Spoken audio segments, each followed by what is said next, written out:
Bonjour tout le monde, c'est Florian. Dans cette vidéo, je vais vous expliquer comment déployer des favoris dans Google Chrome par GPO. Alors, pour ma part, je vais utiliser un contrôleur de domaine et un poste sous Windows 10 pour la partie démonstration.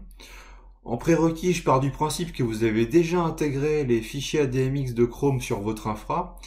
Si ce n'est pas le cas, vous pouvez les récupérer avec le lien que je vais vous mettre dans la description de la vidéo. Et si vous souhaitez apprendre à intégrer des fichiers ADMX, vous pouvez suivre mon tuto à ce sujet disponible sur IT Connect. Donc aujourd'hui, ce que nous allons faire, c'est déjà tout d'abord, on va rapidement voir la méthodologie pour déployer des favoris Chrome par GPO avant de passer sur la partie démonstration. Ça me semble intéressant de voir comment on va s'y prendre avant de foncer tête baissée dans la mise en œuvre. Alors concernant la partie méthodologie, alors déjà il va falloir établir la liste des favoris et éventuellement une organisation par sous-dossier, parce que Chrome permet d'organiser les favoris par sous-dossier et de les déployer par GPO. Ensuite, une fois qu'on aura défini cette liste-là, il va falloir créer un code JSON. Effectivement, pour déployer les favoris Chrome par GPO, il faut s'appuyer sur un code JSON qu'on va venir ensuite mettre dans un paramètre de GPO spécifique qui va nous permettre de les déployer sur les postes clients. Donc nous allons voir ensemble comment créer ce code JSON. Une fois qu'il sera créé, on va l'intégrer dans la GPO, mais avant ça, il faudra le compacter sur une seule ligne. Donc là, on utilisera un outil en ligne qui va le faire à notre place. Et lorsque la GPO sera prête, on va l'appliquer sur nos objets AD, notamment nos sessions utilisateurs. Et puis on va tester tout ça sur un PC Windows 10 pour voir le résultat. Alors si vous êtes prêts, on va partir directement sur la démo. Je vais me connecter sur mon serveur. Alors me voilà connecté sur le serveur, donc le contrôleur de domaine. Donc pour ma part, je vais ouvrir un notepad pour créer le fichier JSON. Donc je vous invite à créer un nouveau fichier et de l'enregistrer au format JSON pour en garder une trace dans un coin, on va dire. Ensuite, voyons donc comment coder les favoris en JSON pour Chrome. Alors, tout d'abord, on a un crochet qui s'ouvre ici et qui se ferme à la fin, et à l'intérieur, on a toute la partie déclaration des favoris. Alors là, on a le top level name. Là, c'est vraiment le nom qui va s'afficher dans le dossier racine dans Chrome en fait. Donc si vous mettez favori, vous allez avoir un dossier favori qui va apparaître dans Chrome et vous allez retrouver tous vos liens à l'intérieur. Donc là, vous pouvez mettre favori de l'entreprise ou quelque chose comme ça. Ensuite, on va déclarer avec un bloc de ce type-là un favori. Donc on va à chaque fois mettre des accolades avec deux propriétés, l'URL, donc ici un lien vers IT Connect, et là la propriété name avec le nom du favori tel qu'il s'affichera dans Chrome. Et vous devez répéter ce bloc autant de fois que nécessaire, autant de fois que vous souhaitez ajouter de favoris. Tout en sachant que lorsqu'il s'agira du dernier favori de la liste, vous ne devez pas mettre la virgule à la fin comme ça.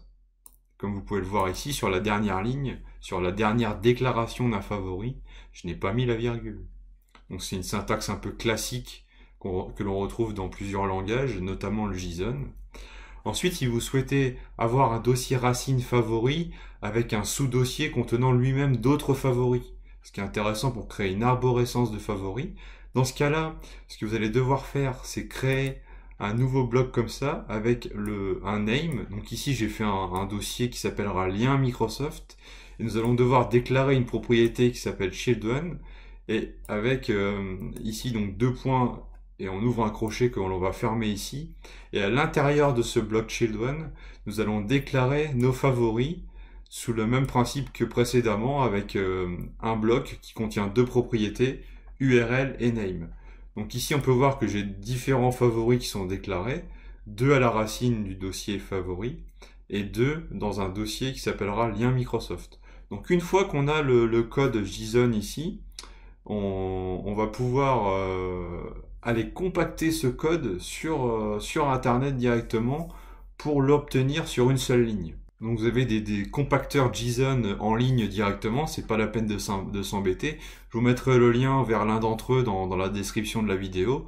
En tout cas, c'est celui que j'ai utilisé et il est notamment intéressant parce que si vous avez une erreur de syntaxe dans votre code JSON, cela va remonter en erreur, ce qui vous permettra de corriger en amont avant de déployer ce code sur vos postes clients.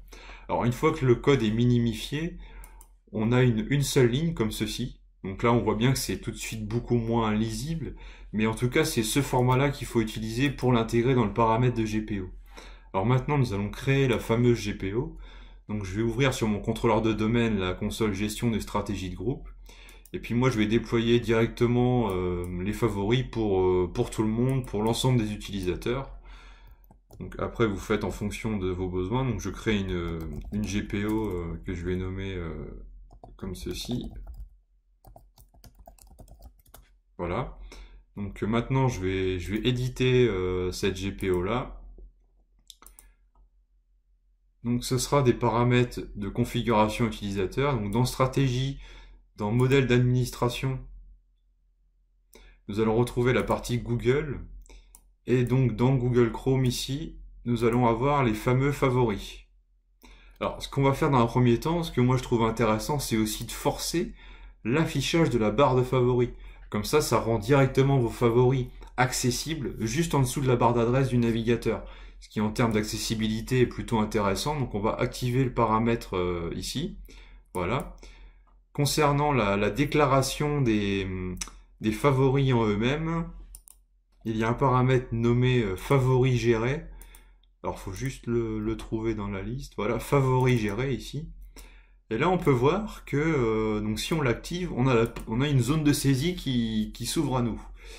Et donc c'est ici qu'on va coller notre code JSON comme ceci, qui tient sur une seule ligne. Donc vous voyez bien qu'ici, on ne peut pas se permettre d'intégrer un code JSON réparti sur plusieurs lignes parce que le champ est très limité. Donc une fois que la valeur est indiquée comme ça, on va appliquer et on va faire OK. Et moi, je vous conseille vraiment de garder le fichier d'origine décompacté de côté pour permettre éventuellement plus tard, si vous voulez ajouter des favoris, ça vous permet de repartir de cette base-là qui est beaucoup plus lisible que le mode linéaire, on va dire. Donc maintenant que la GPO elle est configurée, concrètement là on est prêt à la tester sur un PC. Donc ce qu'on va faire, c'est qu'on va prendre un poste client Windows 10 sur lequel on va faire un GPO update. Voilà, comme ceci. Donc une fois que le GPO update est fait, on va pouvoir directement ouvrir Chrome puisque ce sont des paramètres utilisateurs qui vont s'appliquer en live, on va dire.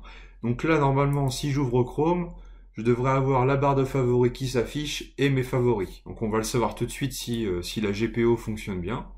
Bon, déjà la bonne nouvelle, c'est que la barre de favoris s'applique, que j'ai bien un dossier nommé favoris avec un icône spécifique qui permet d'identifier assez facilement que ce sont des favoris gérés par l'entreprise. Et si je clique dessus, je retrouve bien mes deux favoris que j'avais positionnés à la racine et mon fameux dossier lien Microsoft qui correspond au bloc Children avec les deux liens que j'avais indiqués à l'intérieur. Donc on peut considérer à partir de là que le déploiement des favoris sur notre PC est opérationnel. Donc ce qui est plutôt une bonne nouvelle du coup. Donc voilà, vous êtes maintenant en mesure de déployer des favoris Google Chrome via GPO et de les gérer massivement sur votre infrastructure. Donc c'est relativement simple quand on a compris la logique du fichier JSON. Donc j'espère que cette vidéo est relativement claire. En tout cas, vous pouvez retrouver le tutoriel associé sur notre site internet si vous souhaitez lire ça à tête reposée. Et puis on se retrouve très vite pour de nouvelles vidéos.